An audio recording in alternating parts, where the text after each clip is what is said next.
Josué resucita y entonces ha sido revelado en carne. Es decir, There are three myths.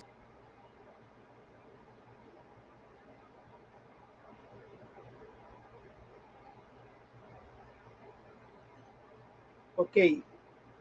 no vieron a un espíritu, como se dice, o sea, a una fuerza, a una energía poderosa. No, lo que vieron es, A en ver, efecto, señor, la palabra zar que aparece ahí, la palabra zar no significa solamente carne o naturaleza, significa humano.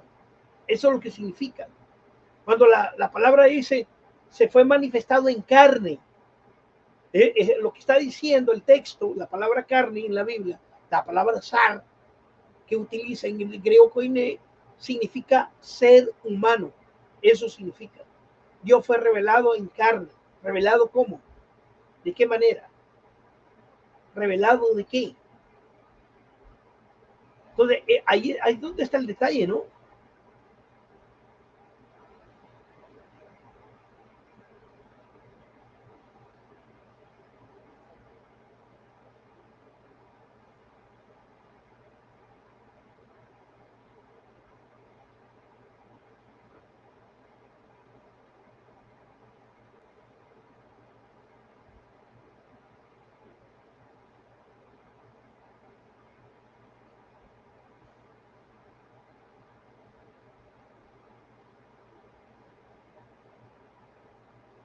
La palabra que se utiliza es la palabra en el griego koiné. Es la palabra, mis hermanos. Déjenme ponerlo acá, lo voy a poner acá para que lo vean los hermanos. Y es que aquí tenemos para darle a este judío. Vamos a quitar esta cosa. Que mire, aquí tenemos para contestarle a este judío lo que él quiera. Pero mesiánico, él es mesiánico, él se acepta al Mesías. Lo malo es de que no acepta que el Señor Jesús es Dios. Miren, la palabra que aparece ahí en el Strong 5319, fanereo, se traduce como poner en evidencia, fanereo, hacer, la definición, hacer aparente, literalmente o figurativamente, poner en evidencia, presentarse, aparecer, comparecer, conocer, demostrar, descubrir, manifestar, hacer manifiesto, mostrar.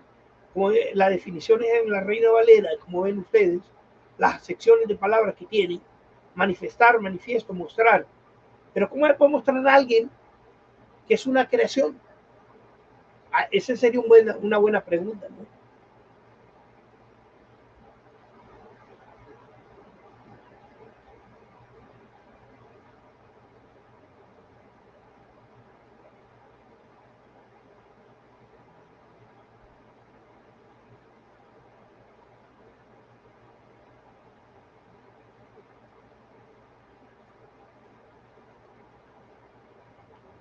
Ahora, hay una cosa bien, que el texto también dice fue proclamado en las naciones y fue creído en el mundo. Ese mismo Dios fue proclamado por los ángeles, fue creído y fue tomado arriba en esplendor. Pero ahora vamos a ver, hermanos, indiscutible, grande el ministerio de la piedad. Dios fue manifestado en carne, justificado en el Espíritu, visto de los ángeles, predicado a los gentiles, creído en el mundo y recibido arriba en gloria. ¿Ok?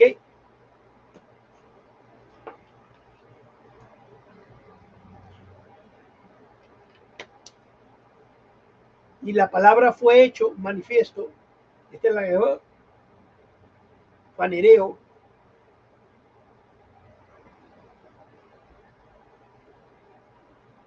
Como ven ustedes, hermanos, aquí tenemos cómo responderle al dichoso judío mesiánico. Vamos a seguir escuchando y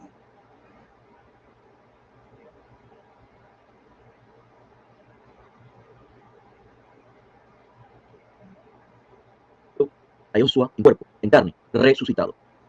Lo que quiero es que nos quedemos con esta información. La diferencia entre el vocablo hos griego y theos es significativamente contrastante. O sea, se altera, se cambia totalmente el sujeto de la oración. Ya el sujeto no es el Mesías resucitado, sino Dios.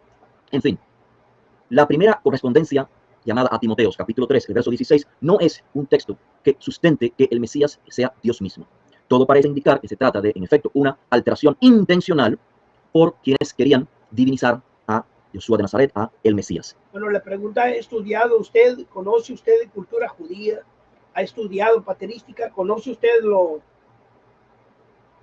Bueno, la patrística no la va a querer aceptar, pero por lo menos usted conoce la cultura judía antigua. ¿Usted ha estudiado papirología, arqueología? ¿Sabe usted de filosofía? ¿Usted conoce de teología? Porque el patrística tiene que saber, por lo menos los padres apostólicos, mínimo. Mínimo tendría usted que conocer los padres antinicenos, porque de allá para allá, porque obviamente tendría que saber quiénes son los padres antinicenos, porque ellos son un testimonio del Nuevo Testamento. Entonces, sí son importantes. Mucha gente cree que no son importantes, sí son importantes. Que los libros, los escritos de ellos no sean considerados libros inspirados no quiere decir que no tengan importancia, porque ellos nos hacen manifiesto que libros son inspirados y que libros no son inspirados, son un testimonio también. Entonces, vamos a seguir escuchando, hermanos.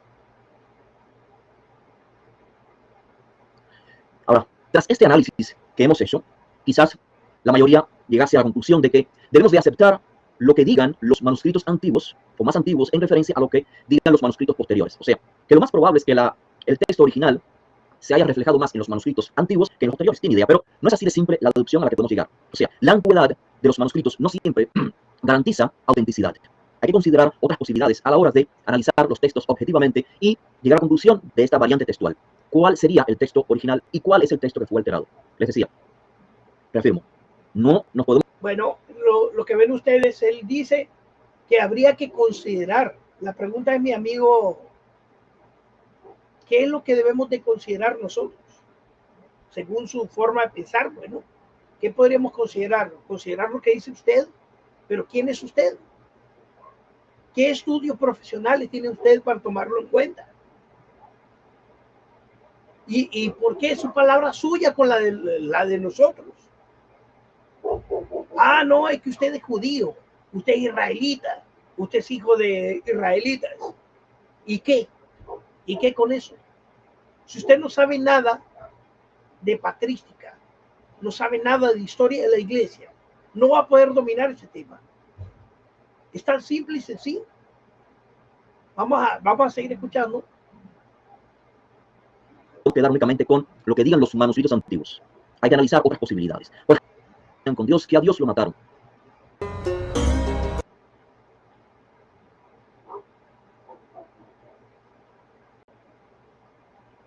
Y es que él cree que con esos textos que ya agarró él cree que ya refutó al cristianismo.